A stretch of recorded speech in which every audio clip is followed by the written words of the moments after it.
அனைவருக்கும் வணக்கம். ஒரு வழியாக புருஷன் ரகுவை சம்மதிக்க வைத்து இன்று மாமியாரான கற்பகத்தை முதியோர் இல்லத்தில் சேர்க்க முதியோர் இல்லத்தில் பணத்தை கட்டி மாமியாரின் பெயரை பதிந்து விட்டாள் மருமகளான தேவி. இனி மாமியாரின் துணியை துவைக்க வேண்டாம். அவருக்காக நேரத்துக்கு சமையல் செய்ய வேண்டிய அவசியமும் இருக்காது. அவர் குளிக்கும் போதும் கழிவறை செல்லும் போதும் கவனித்து கொள்ள வேண்டியதும் இல்லை. வேளா வேலைக்கு மருந்து கொடுக்க வேண்டியதும் இல்லை. நினைத்த போது மாத சங்க நிகழ்ச்சிகளிலும் கலந்து கொள்ளலாம்.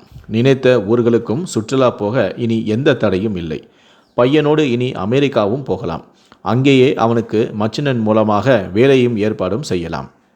ஏன், நான் கூட இனி வேலைக்கு போகலாம். கை நிறைய சம்பாதித்து இன்னும் பெரிய காரை வாங்க வேண்டும். இந்த தெருவில் தன் கணவரின் காரு தான் சிறியது. இதனால் தன் கணவரை யாரும் அவ்வளவாக மதிப்பதில்லை என்று அவளுக்கு ஒரு எண்ணமும் உண்டு. படுக்கை அறைக்கு வந்து தன் கணவனான ரகுவை எழுப்பினாள். ஏங்க, எழுந்துறீங்க, இன்னைக்கு அம்மாவை ஹோமில் சேர்க்க வேண்டாமா? அந்த பொறுப்பு கொஞ்சம் கூட இல்லாமல் இப்படி தூங்கிக்கிட்டு இருக்கீங்களே, என்ன அர்த்தம் என்று எழுப்புகிறாள் தேவி. ரகு திரும்பி பார்த்தான். அவனுடைய கண்கள் வீங்கியிருந்தது. நான் எங்கடி தூங்கினேன்? தூக்கமே வரலை எனக்கு. ராத்திரி பூரா அம்மா நினைப்பு தான். பாவம், 85 வருஷமாக எங்களை ஆளாக்க எவ்வளோ கஷ்டப்பட்டுருப்பாங்க தெரியுமா? இத்தனை வருஷமும் யாருக்குமே தொந்தரவு தராமல் அவங்க பட்டிக்காட்டில் நம்மளுடைய பூர்வீக வீட்டில் தானடி வச்சுக்கிட்டு வாழ்ந்துக்கிட்டு இருந்தாங்க. இப்போ தானே ஒரு 3 வருஷமாக வேலை செய்ய முடியாமல் நம்மளை எதிர்பார்த்து இருக்காங்க. பாவம், தான் சாப்பிட்டாலோ இல்லையோ எங்களுக்கு மட்டும் வயிறார சாப்பாடு போடுவா. நிரந்தரமில்லாத வருமானம் அப்பாவுக்கு. அவர் கொண்டு வரதை வச்சு எப்படியோ எங்கள் எல்லாத்தையுமே கரையேற்றின அம்மா. தம்பி இன்னைக்கு அமெரிக்காவுக்கு போய் செட்டில் ஆகியிருக்கான்னா அவனை படிக்க வைக்க எங்கள் அம்மா எவ்வளோ கஷ்டப்பட்டா தெரியுமா? இப்படி இருக்கிற அவளை ஹோமில் கொண்டு போய் சேர்க்க கஷ்டமாக இருக்குது தேவி எனக்கு. நாம் இந்த முடிவை மாற்றிக்கிட்டா என்ன என்று பாவமாக கேட்டான் கணவனான ரகு. இங்கே பாருங்கள், முன்ன வச்சு காலை பின்ன வைக்கக்கூடாது. எல்லாமே எல்லாரோட நன்மைக்காக தான். நாம் என்ன இப்போ உங்கள் அம்மாவை நடுத்தருளையாக விட போகிறோம்? ஒரு டீசெண்டான ஹோமில் தானே சேர்க்க போகிறோம். நம்மளை விட அவங்க ரொம்ப நல்லா பார்த்துப்பாங்க.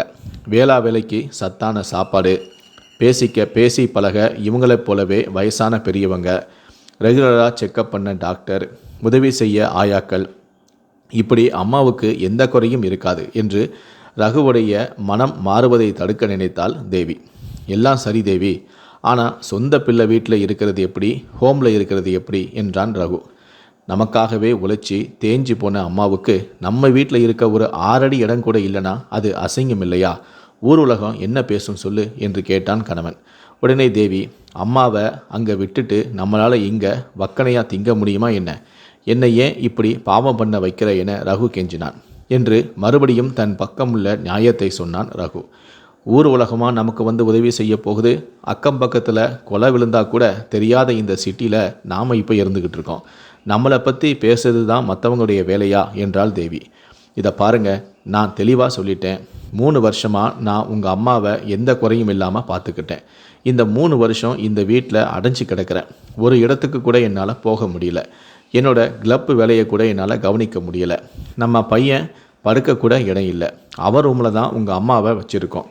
அம்மாவுக்கும் ஆயுசு நீண்டுக்கிட்டே போகுது. இப்போதைக்கு போகிற கட்டை இல்லை அவங்க. உங்கள் தம்பி புதுசாக கல்யாணமாகி அமெரிக்காவில் வசதியாக தானே இருக்கான். வேணும்னா அம்மாவை அங்கே கூட்டிகிட்டு போய் வச்சுக்க சொல்ல வேண்டியது தானே. எனக்கு மட்டும் தலையெழுத்தா என்ன? இதை பாருங்கள், இப்போதைக்கு அம்மா ஹோமில் இருக்கட்டும், மற்றதை அப்புறமாக பார்த்துக்கலாம். அதுக்குள்ளே நாமளும் ஒரு 6 மாதம் அமெரிக்காவுக்கு போயிட்டு வந்துடலாம்.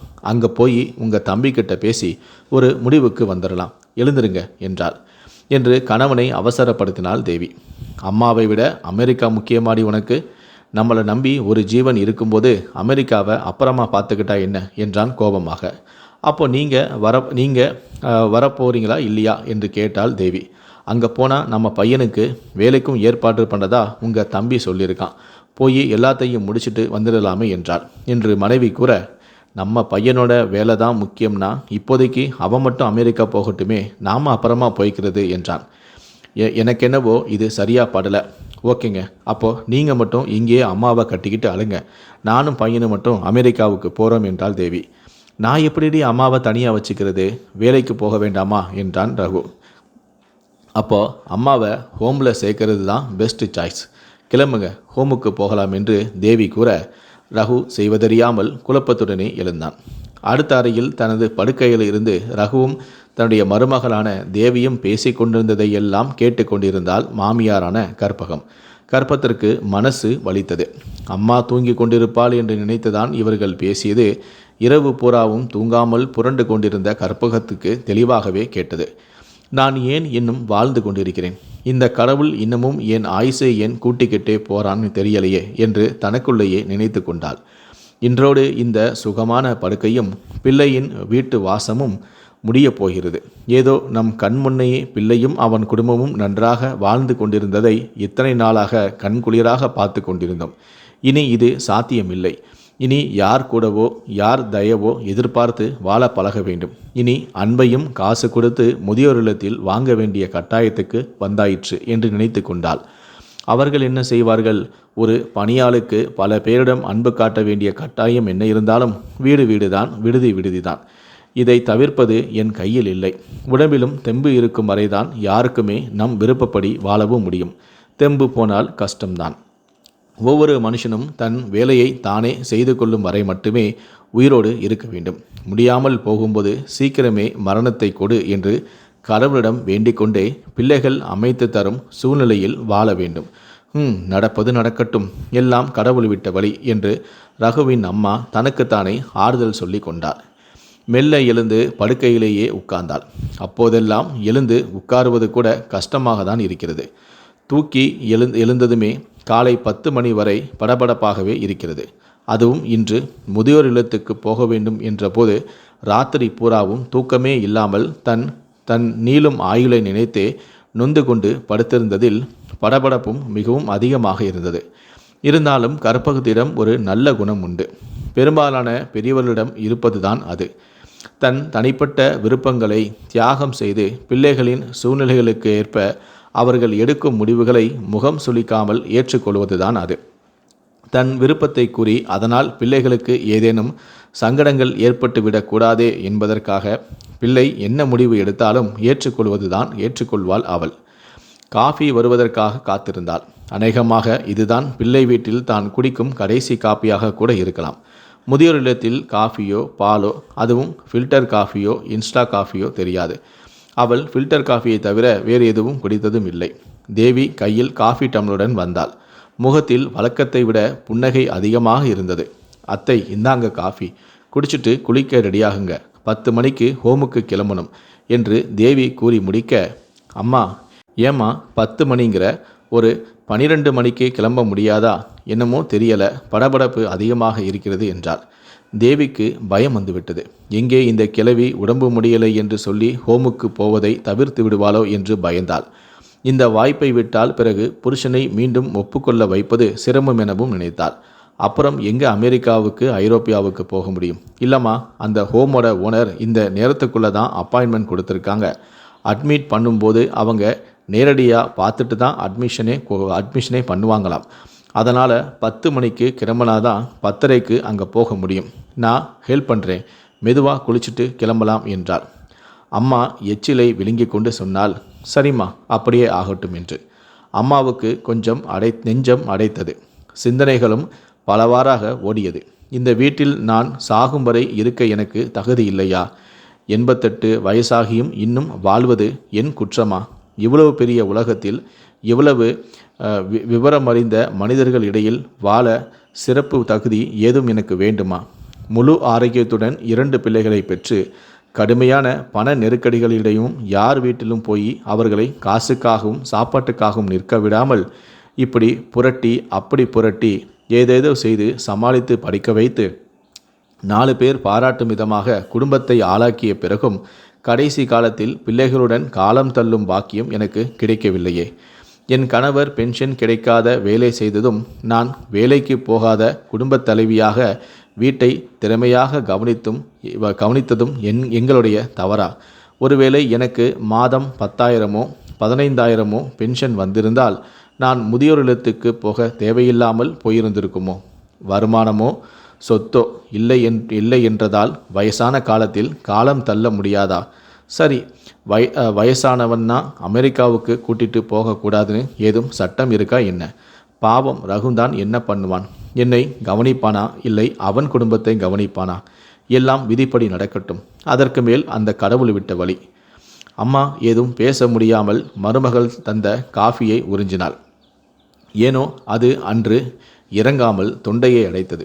ஒரு வழியாக குடித்துவிட்டு படுக்கையிலிருந்து எழுந்து குளித்தாள். வெளியே வந்து நெற்றியில் சின்னதாக விபூதியும் இட்டுக்கொண்டாள். அதுதான் அவளது தினசரி வழக்கம். எப்போதும் நெற்றியில் திருநீருடன் இருப்பது அவளுடைய வழக்கம். இத்தனை வயதிலும் சுத்தமாக இருப்பதில் ரொம்பவே கவனமாக இருப்பாள். ரகு வந்து அம்மா அருகில் நின்றான். அவனுக்கு எதுவும் சொல்ல வாய் வரவில்லை. அமைதியாக அம்மாவின் தலைமுடியை கோதிவிட்டான். அவன் கண்களில் கண்ணீரும் வழிந்தது. அம்மா ஏதும் நினைச்சிக்காத, கொஞ்ச நாள் தான், திரும்பவும் கூட்டிட்டு வந்துடலாம். கவலைப்படாம தைரியமாயிரு. உனக்கு தெரியாதது எதுவும் இல்லை. இப்போ அவசியமா என் மகன் நந்துவோட வேலை விஷயமா அமெரிக்கா போக வேண்டியிருக்கு, வந்ததும் என்று ரகு தயங்கி தயங்கி கூறியபோது அம்மா அவனுடைய வாயை பொத்தினாள். அதெல்லாம் இல்லடா ரகு, விதிப்படி எல்லாம் நடக்கும். உங்கள் வேலைகளை எல்லாம் நல்லபடியாக முடிங்க. அப்பா நினைப்போடவும் கடவுளை நினைச்சுக்கிட்டும் நான் எங்கே வேணாலும் இருந்துருவேன். கார் வந்துருச்சா என்று தன் மகனான ரகுவிடம் அம்மா ஏக்கத்துடன் கேட்டாள். வந்துருச்சுமா, வா, மெதுவாக போகலாம். உன் குச்சியை நல்லா பிடிச்சுக்கிட்டு நட என்று ரகு கை தாங்களாக பிடிக்க காரில் ஏறிய கற்பகம் தான் 3 வருடம் தங்கியிருந்த வீட்டை ஒரு முறை அம்மா மீண்டும் ஏக்கத்துடன் பார்த்து கண்ணீர் விட்டாள். அடுத்த 30 நிமிடத்தில் கார் முதியோர் இல்லம் வந்து சேர்ந்தது. அந்த முதியோர் இல்லம் முழுவதும் எங்கே பார்த்தாலும் வயதானவர்கள் இங்கேயும் அங்கேயுமாக குச்சியுடன் நடந்து கொண்டிருந்ததை கற்பகம் பார்த்தாள். ஒவ்வொருவருக்கும் பின்னால் என்னென்ன கதைகளோ, அதையெல்லாம் கேட்டுக்கொண்டே காலத்தை ஓட்ட வேண்டியதுதான். அங்கேயே சின்னதாக ஒரு பிள்ளையார் கோவிலும் இருந்தது. மானசீகமாக வணங்கியும் கொண்டாள். சேர்க்கை நடைமுறைகள் முடிந்ததும் அம்மாவை ஒரு அறைக்கு அழைத்து சென்றார்கள். அந்த அறையில் அம்மாவுடன் தங்க மேலும் 2 வயதான பெண்களும் இருந்தனர். அம்மாவின் துணிமணிகளை வைத்துக்கொள்ள ஒரு பீரோவும் இருந்தது. 4 அறைக்கு ஒருவர் என ஒரு பெண் ஊழியரும் இருந்தார்கள். தினமும் குளிப்பாட்டி விடவும், சாப்பாடு எடுத்து வரவும், உடை மாற்ற உதவும் அவர்களின் அன்றாட வேலை. அம்மா அவளுக்காக அளிக்கப்பட்ட படுக்கையில் அமர்ந்தாள். படபடப்பு மேலும் அதிகமாகவே இருந்தது. ரகுவும் தேவியும் சிறிது நேரம் ரொம்பவே பாசமாக பேசிவிட்டு விடை பெற்றார்கள். ரகுவின் கண்கள் வீங்கி இருப்பதையும், அழப்போகிறேன் என்று கூறுவது போல உதடு லேசாக பிதுங்கி கொண்டிருப்பதையும் அம்மா கவனித்தாள். 2 பேரும் நிம்மதியாக போய் உங்கள் வேலையை கவனிக்க. இங்கே தான் எனக்கு நிறைய துணை இருக்காங்களே. அமெரிக்கா போனால் சுந்தர அம்மா ரொம்ப விசாரிச்சதா சொல்லுப்பா என்று சொன்னார். எல்லோருக்கும் என் ஆசீர்வாதம் என்று கூறிய அம்மா அப்படியே மெல்ல கட்டிலில் சாய்ந்து கொண்டு கண்களையும் மூடிக்கொண்டாள். வீடு திரும்பியதும் ரகு அம்மா இருந்த அறைக்கு போய் பார்த்தான். சூனியமாக தோன்றியது அவனுக்கு. அவன் மனதை குற்ற உணர்வு பிடுங்கி தின்றது. அமெரிக்காவுக்கு தன் பிள்ளை நந்து மட்டும் போனால் போதாதா? அம்மாவை முதியோர் இல்லத்தில் விட்டுவிட்டு எல்லோரும் போய்தான் ஆக வேண்டுமா? இவளுக்கு ஏன் இந்த பிடிவாதம்? நான் அமெரிக்காவிலும் அம்மா முதியோர் இல்லத்திலுமா? பெற்றவர் பாதிக்கப்படாமல் உருப்படுவதற்கு இந்த உலகத்தில் வழிகளா இல்லை? பெற்றவரை முதியோர் இல்லத்துக்கு அனுப்பிவிட்டு சம்பாதிப்பதில் அப்படி என்ன பெருமை வேண்டி கிடைக்கிறது? அப்படி செய்பவர்களையும் கூட வசதியை வைத்து புத்திசாலி என்று இந்த விவஸ்தை கட்ட உலகம் கொண்டாடுகிறதே. கடவுளே, என்ன போலித்தனமான வாழ்க்கை வேண்டி கிடைக்கிறது?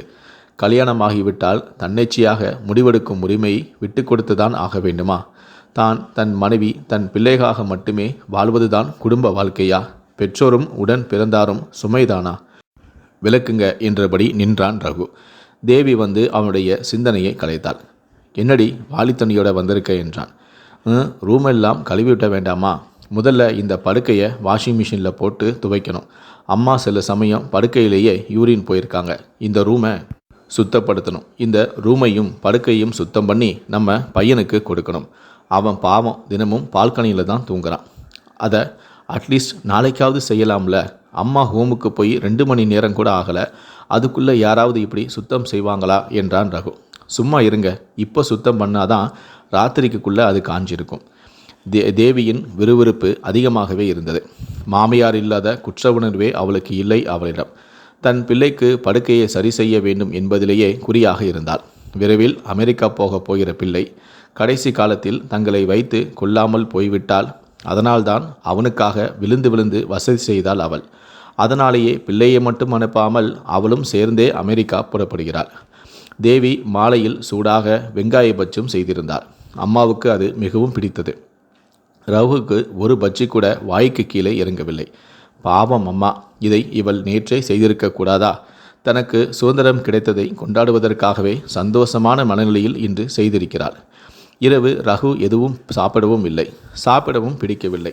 பால்கனியில் நின்று சாலையில் இங்கும் அங்கும் ஏதோ சாதிக்க வேண்டும் என்று ஓடிக்கொண்டு இருக்கும் மக்களை பார்த்தபோது அவனுக்கு சலிப்பாக இருந்தது. இந்த கலிகாலத்தில் மனிதர்களின் உணர்வுகளை விட பொருட்களை சேர்க்கும் அவசரமும் பிரதானமாக போய்விட்டது பெரும்பாலான மக்களுக்கு என்று நினைத்து கொண்டான். இரவு அப்போது மணி 10 இருக்கும். வாங்க படுக்க போகலாம் என்றபடி தேவி வந்து கூப்பிட்டாள். நீ போய் படு, எனக்கு தூக்கம் வரல. அம்மா பாவம், அங்கே புது இடத்துல தூங்குறாளோ என்னவோ, இதை நினைச்சாலே எனக்கு நெஞ்சம் அடைக்கிறது என்று சொன்னான். எல்லாம் 4 நாளில் பழகிடுவாங்கங்க, எத்தனை பேர் அங்கே இருக்காங்க, அம்மாவுக்கு பொழுது போகிறதே தெரியாது பாருங்க என்று கூறிய தேவி ரகுவை தூங்கவும் அழைத்தாள். ரகு படுக்கைக்கு போனான். அன்று தேவி புது பொன் போல இரவில் பவுடரெல்லாம் அடித்து கொண்டு தெரிந்தாள். அவள் முகத்தில் தெளிவு புதிதாக தெரிந்தது. அவளின் அணைப்பை அவனுக்கு ஏதோ அந்நியமாக தோன்றியது.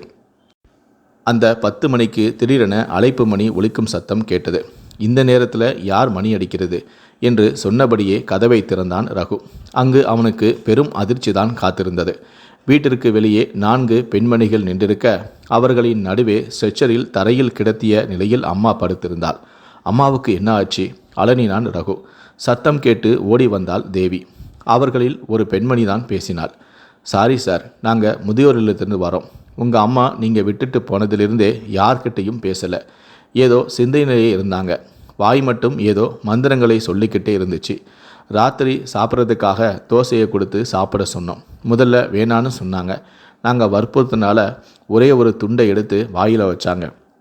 என்னன்னு தெரியல, தோசை உள்ளே இறங்கலை, அப்படியே நெஞ்சு அடைச்சி இறந்துட்டாங்க. நம்ம ஹோம் டாக்டர் தான் இவங்க இறந்துட்டதை உறுதிப்படுத்தினாங்க. அதுதான் உடனே உங்கள் வீட்டுக்கு கொண்டு வந்திருக்கோம் என்று அந்த பெண்மணி கூறி முடித்தாள். அம்மா என்று ரகு அலறிய அலறலில் அந்த தெருவே வாசலில் கூடியது. தேவியாலும் அழுகையை அடக்க முடியவில்லை. ரகுவின் கைகளையும் பிடித்து கொண்டாள். அம்மா, உன் வஞ்சனை இல்லாத மனசு தெரியாம உன்னை நானே கொன்னுட்டேன் அம்மா என்றபடியே அம்மாவின் உடம்பின் மீது விழுந்து அழுதான் ரகு. அம்மாவின் உடல் உள்ளே கொண்டு வரப்பட்டது.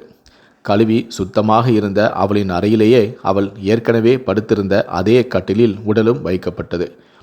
கிடக்கும் அம்மாவின் முகத்தில் நிரந்தர அமைதி. 88 ஆண்டுகளாக குடும்பமே கோவில், பிள்ளைகளே உலகம் என்று உழைத்து தேர்ந்திருந்த அந்த ஜீவனுக்கு தன் கடைசி மூச்சை பிள்ளையின் வீட்டில் விடுவதற்கு வாய்ப்பில்லாமல் போனது. அம்மாவின் முகத்தில் ஏதோ ஒரு நிறைவேறாத ஏக்கம் தெரிவதை ரகுவால் உணர முடிந்தது. வயதானவர்கள் குழந்தைகள் மாதிரி. அவர்களுக்கு காசு பணம் முக்கியமில்லை. பிள்ளைகளிடமிருந்து வரும் அன்பான வார்த்தைகளும் பிள்ளைகளோடு அமைதியாக வாழும் வாய்ப்பும் கனிவோடு தரப்படும் சிறிதளவு உணவு மட்டுமே போதும் அவர்களுக்கு. பிள்ளைகள் மேல் எந்த அளவுக்கு நம்பிக்கையும் பாசமும் இருந்திருந்தால் கொண்டுவிட்டு 8 மணி நேரத்திலேயே அம்மா நெஞ்சடைத்து உயிரை விட்டிருக்க வேண்டும். அடக்க முடியாத கண்ணீருடன் ரகு அம்மாவின் வஞ்சனையற்ற முகத்தை பார்த்தான். இனிமேல் என்னால் யாருக்கும் எந்த சங்கடமும் இருக்காதுப்பா. நீங்கள் என்னென்ன பிளான் வச்சுருக்கீங்களோ அதுபடி நிம்மதியாக இனி செய்யலாம் என்று ரகுவுக்கு சொல்வது போக இருந்தது அம்மாவுடைய முகம். மாமியாரின் முகத்தை பார்த்தபோது தேவிக்கும் ஏதோ குற்ற உணர்வு நெஞ்சை அடைத்தது. நாளைக்கு என் உடம்பை தகனம் செஞ்சதும் ஒரேடியாக வீட்டை கழுவிக்கலாம் தேவி. அப்புறம் இந்த ரூம் உன் பிள்ளைக்கு மட்டும்தான். நீயும் நிம்மதியாக அமெரிக்கா போகலாம் என்று மாமியார் சொல்வது போல தேவியின் மனதிற்குள்ளும் கற்பனையின் மாமியாரின் குரல் ஒலித்து கொண்டே இருந்தது. இந்த வீடியோவை பற்றிய உங்களுடைய கருத்துக்கள் என்ன அப்படிங்கிறத கீழே இருக்கக்கூடிய கமெண்ட் செக்ஷனில் மறக்காமல் சொல்லுங்கள். முடிந்தளவுக்கு இந்த வீடியோவை மற்றவங்களுக்கும் ஷேர் பண்ணுங்கள். மேலும் இது போன்ற பல வீடியோக்களை பார்க்கணும் அப்படின்னு வச்சிங்கன்னா மறக்காமல் இந்த சேனலை சப்ஸ்கிரைப் பண்ணுங்கள். நன்றி, வணக்கம்.